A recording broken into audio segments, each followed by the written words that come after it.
Imagine receiving an invitation, not one meant to honor or celebrate you, but specifically designed to humiliate you publicly before a massive crowd.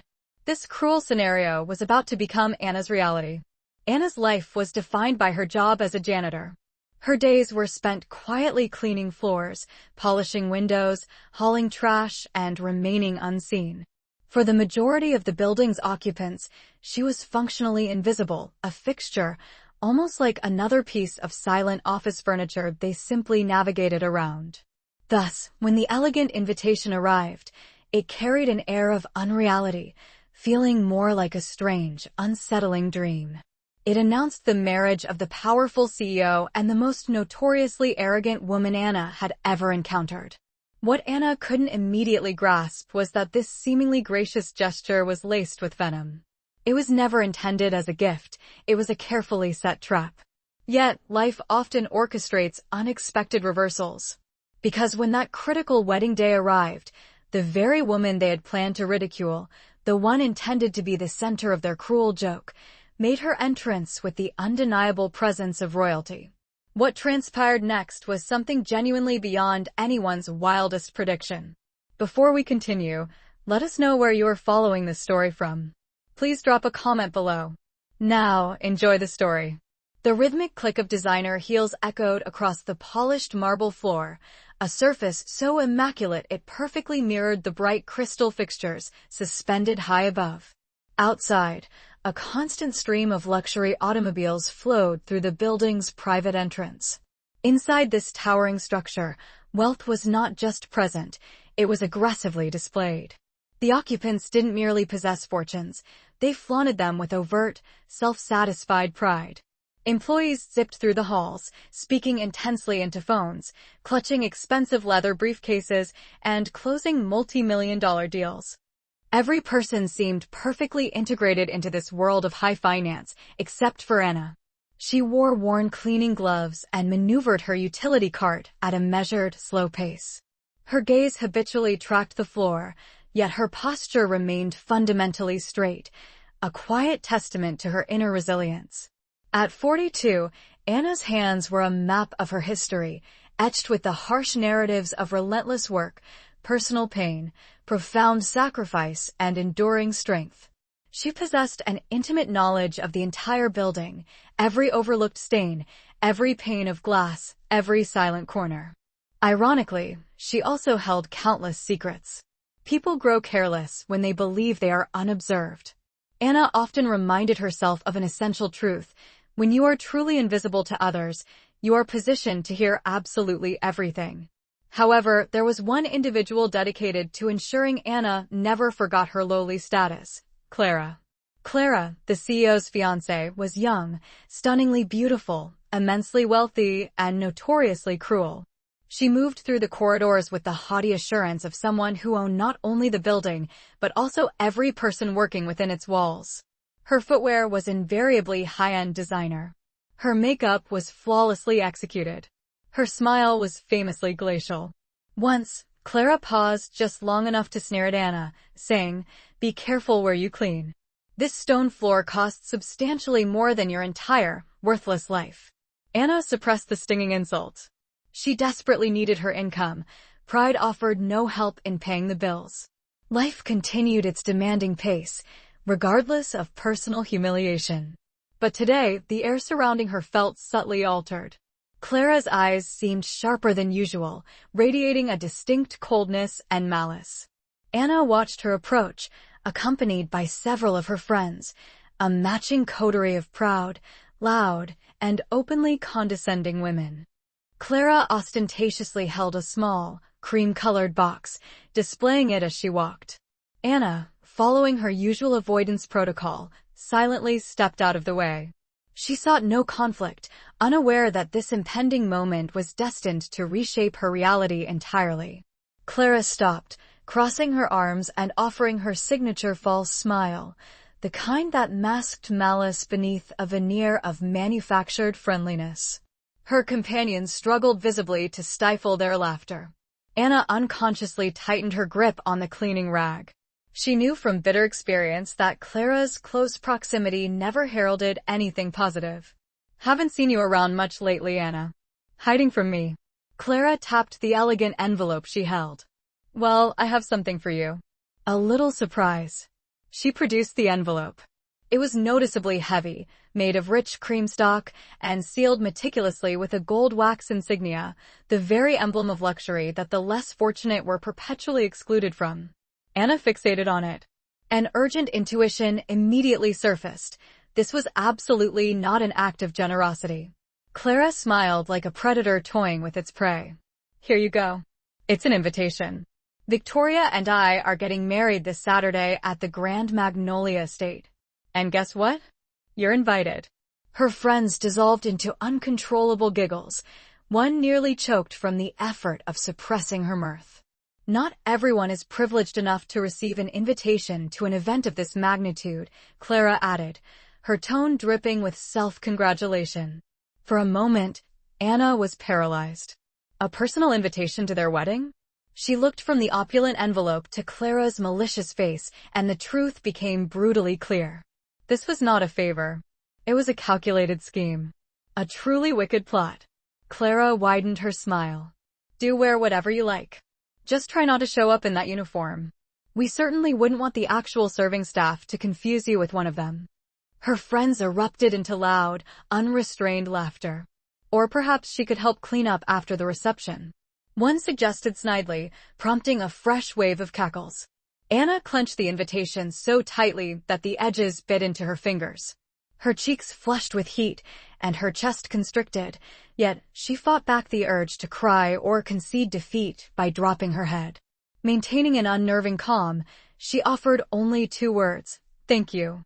Clara visibly stiffened, momentarily stunned by the lack of reaction. Anna turned and walked away, holding the thick envelope as if it were a substantial burden. For the first time in many years of suppression, a powerful transformation took place within her. It was deeper than mere anger, stronger than simple sadness. It was something monumental. She examined the golden lettering on the invitation. You are invited to the wedding of Clara Collins and Victoria Miles. Saturday, 5 p.m. Grand Magnolia Estate. Black tie. The black tie mandate was the critical detail. It required expensive evening gowns, high heels, and significant jewelry, luxuries Anna did not and could not possess. The full scope of the plot solidified in her mind. This was no invitation. It was a meticulously planned public humiliation, a savage joke intended to expose Anna's poverty and make her appear utterly ridiculous before the entire assembly. It was a social ambush, engineered not just to embarrass her, but to make her the star of their malicious, privileged entertainment. The Grand Magnolia was far more than a venue. It was an institution. Vast, renowned, stunningly beautiful, and prohibitively expensive, it served as the exclusive stage where the ultra-wealthy celebrated their own existence. People like Anna were never seen there. In fact, individuals from her background were often deemed too low even to be hired for catering delivery. To be invited as an official guest defied all logic and possibility. High up on the second-floor balcony, Clara stood, holding a flute of champagne, observing the scene below like a hunter surveying her captured quarry. "Do you truly think she'll dare show up?" one of Clara's friends asked, a hint of nervousness in her voice. Clara offered a low, confident laugh. "If she actually arrives, it will be the crowning highlight of my entire night. I am desperate to see everyone's faces when Victoria's little janitor walks in, foolishly believing she belongs." She raised her glass in a toast to her own cleverness. "Honestly, I'm genuinely curious. Do you think she even possesses the comprehension of what black tie entails?" Below, Anna remained frozen, staring down at the thick envelope. A profound weight pressed on her heart. Her emotions were a tempestuous mix. She felt the sharp sting of shame alongside a burning indignation. Yet, underneath it all, something far stronger was steadily igniting. A fire, a nascent courage, an old, powerful strength she hadn't accessed in decades.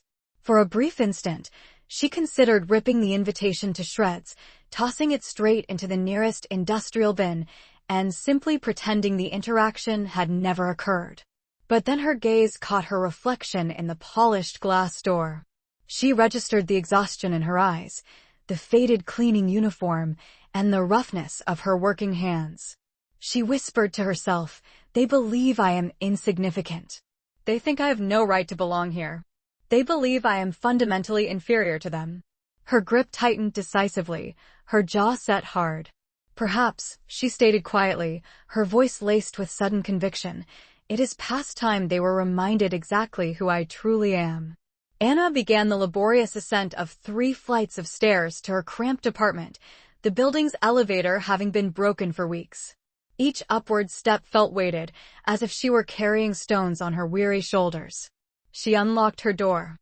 The small room was permeated with the faint, conflicting smells of vanilla candles and stale coffee, creating an atmosphere that was simultaneously comforting and deeply melancholic. She let her work bag drop onto the sofa before collapsing onto the edge of her bed. For the first time since receiving the envelope, she allowed herself to weep. She cried for the relentless stream of insults, for the cruel, echoing laughter, and for the countless years people had treated her as if her existence held no meaning. She slowly traced the surface of the invitation. The golden script remained stubbornly brilliant. It had not faded or vanished, much like the deep-seated pain in her chest. Her mind became a battlefield of conflicting thoughts. Asterisk, if I attend, they will mock me openly. I will fulfill their prediction and become the centerpiece of their joke. But if I refuse, it will feel like capitulation, a silent agreement that I truly don't belong anywhere worthwhile. Her gaze settled on a framed picture hanging slightly crookedly on the wall, an old, faded image of her mother. She wore a simple dress, yet possessed a wide smile and intensely strong eyes.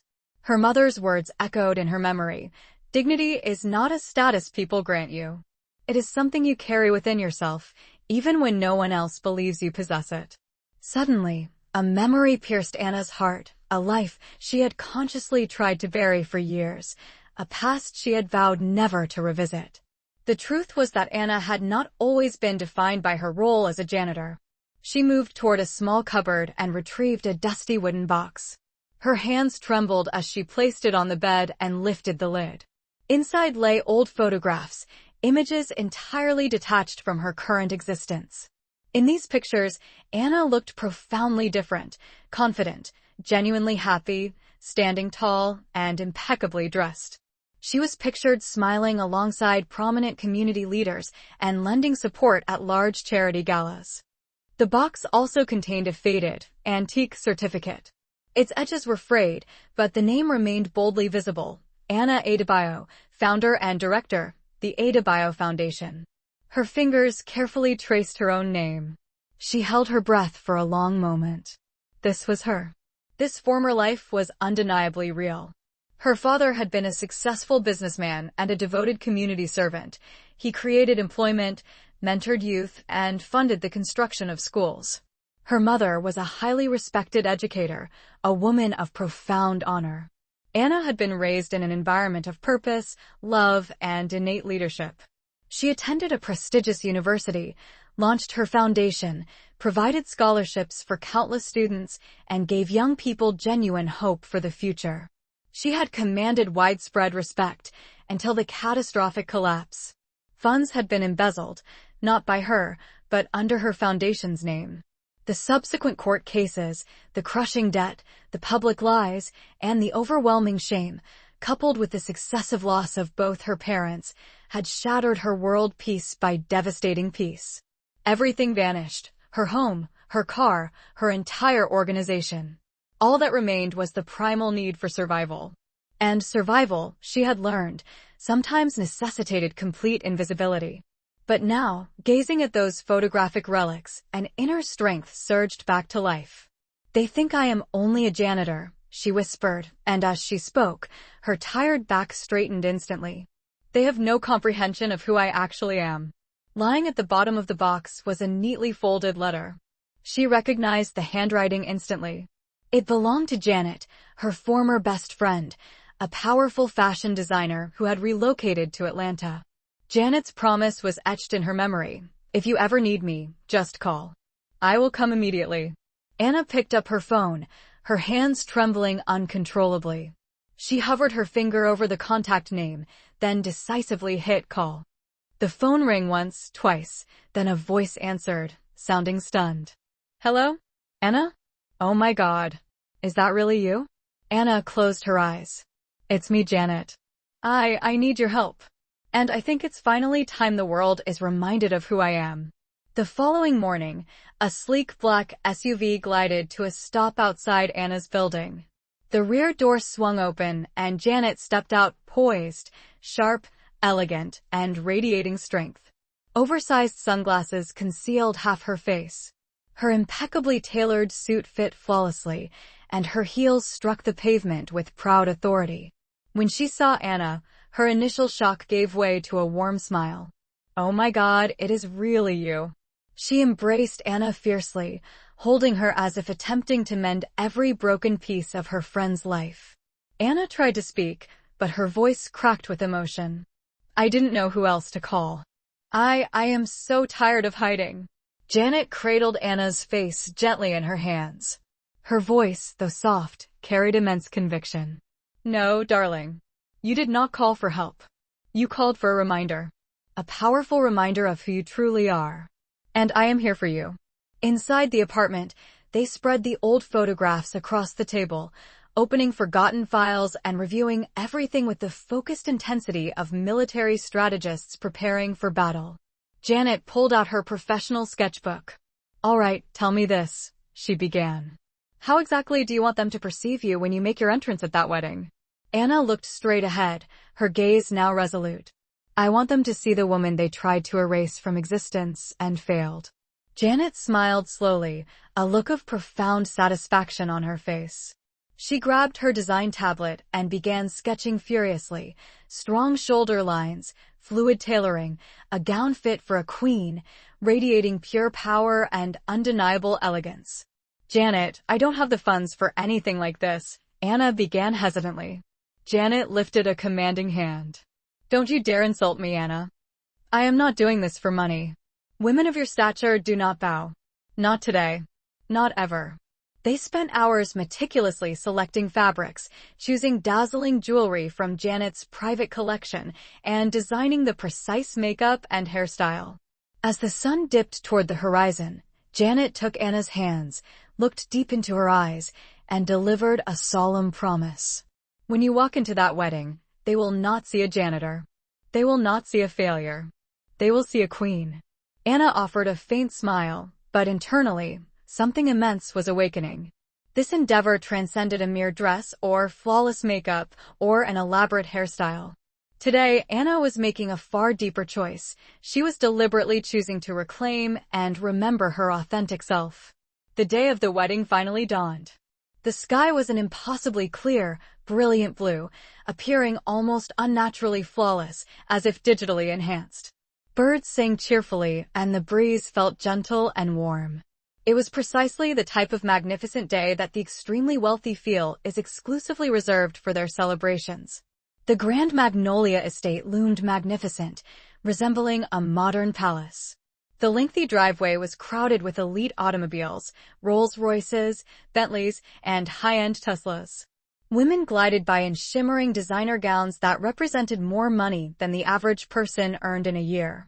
Men in flawlessly fitted tuxedos strolled with overt pride, champagne glasses in hand, mingling beneath enormous crystal chandeliers suspended from ancient trees. In the midst of this extravagance, Clara reigned as the self-appointed queen of the day, smiling, posing, and turning constantly for the photographers. Each camera flash fueled her massive ego. This wedding is going to be truly unforgettable, she murmured proudly, making a slight adjustment to her sparkling headpiece. Victoria, the CEO, appeared far less engaged. He remained preoccupied, continually scrolling through his phone, seemingly detached from the grand proceedings around him. A nervous whisper reached Clara's ear. Do you really think she'll show up? Clara responded with a dismissive, loud laugh and an exaggerated eye roll. Please. That woman understands her position. Trust me, she is absolutely not coming.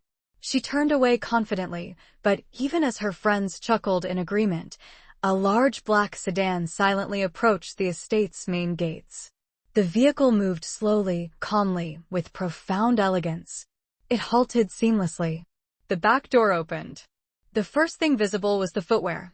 6-inch stiletto heels, simple, black, elegant, and suggesting immense strength. Next emerged the gown, a floor-length silk creation, deep black with subtle touches of gold thread that caught the sunlight. The fabric cascaded like liquid as the wearer stepped fully out. The dress was tailored to perfection, hugging her form gently. It was neither ostentatious nor understated. It was pure, quiet power. A rich gold shawl was draped gracefully across her shoulders, instantly invoking the look of royalty. Her hair had been intricately braided and coiled high, serving as a natural crown. Her earrings were delicate, sleek gold bars, not flashy, but radiating unmistakable presence. Around her neck rested a simple silver chain featuring a single, profound black stone at its center. Again, the look was not noisy or demanding, but intensely powerful. Her expression was utterly serene, devoid of fear or shame. It conveyed only one crystal-clear message, I know exactly who I am. An astonishing silence descended upon the entire estate. Conversations ceased instantly. Waiters froze mid-step. Champagne glasses remained suspended in awkward postures. Even the clicking camera of the professional photographer was slowly lowered. Clara felt a profound, chilling shift in the atmosphere.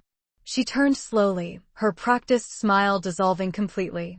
Her eyes widened in genuine shock, her breath hitched in her throat. Her hand trembled slightly as the awful realization struck her. This elaborate joke was no longer funny. Anna began her forward march, slow, steady, and commanding. The white ceremonial carpet unfurled beneath her feet as if it were her private runway. Every step she took was confident, every movement wholly deliberate.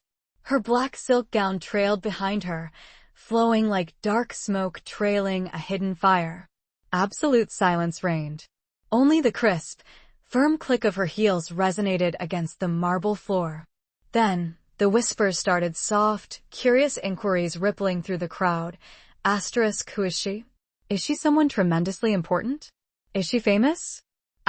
Victoria, the CEO, finally lifted his eyes from his phone screen. They immediately widened. He froze completely, watching Anna's approach as if the rest of the world had momentarily dissolved. Clara felt a mortifying flesh creep across her skin. Her stomach coiled violently. She took a step back, then another, tightening her grip on her delicate bouquet until her knuckles were white. No. This is absolutely impossible, she breathed faintly beneath her veil. Anna maintained her unhurried pace. She did not glance around nervously, nor did she seek any kind of validation. She simply walked like a queen making a long-awaited homecoming, because, in a profound sense, that is precisely what this moment represented. As she reached the central courtyard, every single guest had pivoted to face her. Phones were raised, camera lights flashed. People craned their necks, leaning in to whisper, guess, wonder, and openly admire the stunning newcomer. Clara forced a brittle smile onto her face. Her lips trembled, and her chest felt suffocatingly tight, but she propelled herself forward nonetheless, her usual feigned confidence plastered rigidly across her features. Wow, she began, her voice artificially sweet yet fundamentally venomous. What an absolute surprise seeing you here. Her voice betrayed a slight, noticeable crack, which she instantly attempted to smother. Wearing another smile. You really dressed up, she commented. Her words were soft on the surface, yet keenly sharp underneath. Anna tilted her head just a fraction, offering a subtle, dangerous smile, a perfect mask of calm. Yes, Anna agreed slowly. I did. Her gaze sharpened as she deliberately appraised Clara from head to toe. And looking at you, I'd say you made quite an effort as well. She let the observation hang in the air, then added quietly, cutting through the silence. What a shame. All that money, and it still can't buy class. A collective, soft gasp rippled through the guests, passing like a sudden draft. A few attendees attempted to cover their visible shock with small, brittle laughs, while others simply stared, mouths agape, unsure how to process the sudden verbal strike. Clara's face flushed a deep, mortified crimson. She gripped her delicate bouquet so fiercely the stems nearly snapped. Her eyes started frantically, searching the faces in the crowd for a lifeline, anyone who could pull her from this crushing public moment. What is she doing here? She hissed angrily to the friend standing closest. Who does she think she is? Before her friend could formulate a response, an older gentleman detached himself from the assembled guests. He possessed silver hair, wore an impeccably tailored suit, and carried the kind of innate, quiet dignity that never needed to announce itself. He leaned forward slightly, studying Anna intently. His eyes widened significantly, and his hand flew instinctively to his mouth. Wait, is that Anna Adebayo? He asked, his voice laced with sudden, intense emotion. The entire venue fell silent. A profound, absolute quiet. The music stopped, the low murmurs ceased, nothing remained but the tension. Everyone held their breath. Anna turned her head slowly to meet his gaze. Her voice, when it came, was measured, powerful, and utterly steady. Yes, she confirmed. I am Anna Adebayo. The man staggered back a step, as if the air had been suddenly punched from his lungs. My God, he whispered reverently. I worked with your father. I worked with him at the Adebayo Foundation. You were the public face of everything we did. Where have you been all these years? Whispers and fresh gasps spread across the garden. The Adebayo Foundation? Someone murmured in disbelief. Is that really her? Another voice responded faintly, no way. Clara's knees nearly buckled beneath her. She fought desperately to maintain her composure and footing. Her breathing turned quick and shallow. Her hands trembled violently. The horrifying truth struck her like a physical blow. She had just attempted to humiliate a woman whose family name had already enriched and uplifted entire communities. Long before this wedding celebration was even conceived, she had tried to reduce a true queen to a mere spectacle. Clara instinctively took a slow step backward, the blood draining completely from her face. No, this can't be happening, she choked out, her voice barely audible to those standing near. All around them, the guests were rapidly connecting the dots. They whispered intensely, shifting their gazes between the radiant Anna and the mortified Clara. Some of the very people who had chuckled earlier now looked profoundly uncomfortable, wishing the ground would swallow them whole. The older man stepped forward once more, grasping Anna's hand tightly with both of his eyes shining with profound emotion. Your father was an absolute legend in this community, he insisted. And your mother, my God, what a remarkable woman. I had no idea what became of you. Anna returned the pressure to his hand gently. Life took me to places I never expected, she acknowledged softly. But there is one thing life could never take from me, who I am. Standing stiffly beside Clara, Victoria had absorbed the entire exchange. His brows furrowed deeply. His expression was suddenly grave. He turned deliberately toward his wife. Clara, he questioned quietly. What exactly is this display? His voice was dangerously low, a calm devoid of heat, the sound of true, crushing anger. Clara opened her mouth to speak, but initially, no sound emerged. She managed to try again. It was just a joke, she stammered quickly. A harmless joke. Victoria's handsome face hardened instantly. A joke, he echoed with cold disbelief. You attempted to humiliate a woman who has accomplished more genuine good for this city, for this community, than half the people at this entire wedding combined. Clara's hands began to shake uncontrollably. No, Victoria, it's not like that. You don't understand, But the defense caught uselessly in her throat. Anna stepped forward, asserting control over the moment. Her voice was not raised, yet it effortlessly resonated across the entire venue. There is no need, she stated calmly. I did not come here for vengeance. I certainly did not come here to ruin anyone's special day. Her eyes shifted toward Clara, her gaze sharp and penetrating, yet utterly controlled and lucid. I came to remind you, and to remind every person standing here, that dignity is not purchased with money. It is not granted by position. It is not bestowed by titles. It is solely defined by who you are when nobody is watching. The entire venue fell completely motionless. The silence was so profound that the soft sound of people breathing became audible. Then, from somewhere deep within the crowd, a single person began to applaud, just one pair of hands breaking the tension. Another immediately joined in, and then another. Quickly, the entire garden erupted in powerful, sustained applause. Guests began rising from their seats. Some openly wiped quiet tears from their eyes, while others nodded slowly, as if a profound, critical truth had finally been revealed to them. Clara could not endure the overwhelming wave of public approval directed at her rival. Her face twisted in distress, her chest heaved rapidly. She violently shoved her way through the standing guests, her prized bouquet tumbling from her shaking grasp. Flowers scattered in vibrant disarray across the pristine white pathway. She fled the garden, running blindly out of sight, straight into the deep pit of her own public humiliation. Anna closed her eyes for a brief moment and drew a long, cleansing breath. Today, she hadn't just attended a wedding, she had shown up as her true self, fully realized. As the thunderous applause continued, Anna subtly stepped back, quietly observing the transformation.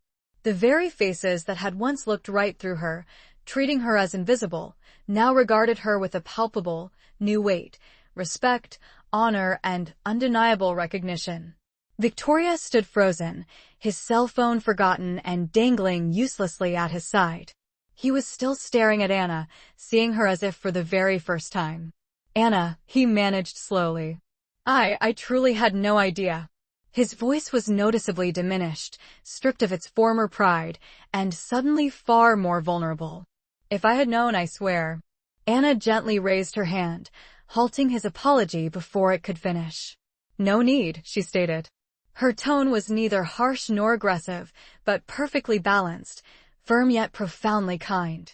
I did not come here seeking explanations. I certainly did not come here to diminish anyone. She cast her gaze across the multitude of guests, her eyes moving deliberately from face to face. I came for me, she declared. And perhaps to remind some of you that the people you dismiss, the ones you treat as utterly invisible, are carrying stories you cannot even begin to imagine. Victoria swallowed hard, lowering his head in a gesture of reluctant acknowledgement. He understood the undeniable gravity of her words, a truth that settled heavily upon the entire gathering. All around them, the guests stirred uncomfortably. Some dropped their gazes, while others hesitantly turned to observe the working staff nearby. They looked at the catering team, the janitors quietly clearing debris, the security guards, people they had consciously ignored only an hour earlier, walking past them without a second thought. People just like Anna. Slowly, the expressions on their faces began to shift. Genuine respect subtly replaced the dismissive arrogance that had defined their earlier bearing. Then, a small group of guests began to approach her. Some were familiar faces from Anna's former life, people who remembered her when the foundation was a vibrant force. Others were complete strangers, but ones whose hearts had been visibly opened. If you ever bring back the Adebayo Foundation, one prominent businessman declared immediately, count me in. I want to offer my full support. Me, too, a woman added quickly, stepping forward. Your family's work genuinely changed lives. We can't allow that legacy to simply vanish. Anna smiled softly, her eyes shining brilliantly with the weight of unshed tears. Maybe, she whispered, her voice full of newfound resolve, maybe it truly is time. She tilted her face slightly skyward, as if communicating past the clouds to her parents, silently assuring them, I am still here. When she finally turned to depart, the crowd instinctively parted before her. But this time, the separation was not due to exclusion or dismissal. This time, they made way for her with honor, opening a clear path, the respectful deference granted to true royalty, for that was exactly what she appeared to be, a queen. Near the exit, Janet stood waiting by the car, arms crossed, leaning against the door panel. A proud, knowing smile played across her lips. So, Janet said, her voice teasing as she arched one eyebrow. Was the performance satisfying enough? Anna cast a final glance back at the opulent wedding venue, the glittering lights, The extravagant floral displays, the heavy chandeliers suspended from the trees, all the costly details that had once been designed to make her feel insignificant. Now, they simply looked vacant. Beautiful, perhaps, but profoundly empty. She drew a deep, satisfying breath, a sound that resonated with pure, liberating freedom. No, she stated quietly, though her voice carried immense strength. It was not enough. This is merely the beginning. Janet laughed brightly and reached out, squeezing Anna's hand firmly. Damn right, she agreed with a fierce grin. Let's go build something so monumental, so undeniable, that no one will ever dare to forget the name Anna Adebayo again. The car slowly pulled away from the grand estate. The sun was dipping below the horizon, painting the sky in deep shades of gold and soft, triumphant orange, as if the entire world was offering a standing ovation for Anna. She sat by the window, watching the urban landscape glide past. In the glass, she studied her own reflection. She saw no janitor, no broken woman, no one who had been tossed aside. She saw a resilient woman who had been knocked down but whose spirit had never been truly lost. A woman who still carried her crown, not resting precariously on her head, but firmly established in her heart, a crown that no one had bestowed upon her, and one that no one could ever take away. If you believe in stories that inspire, that challenge, that give voice to people the world often ignores, hit that subscribe button below. More powerful journeys are coming, and we'd love to have you with us.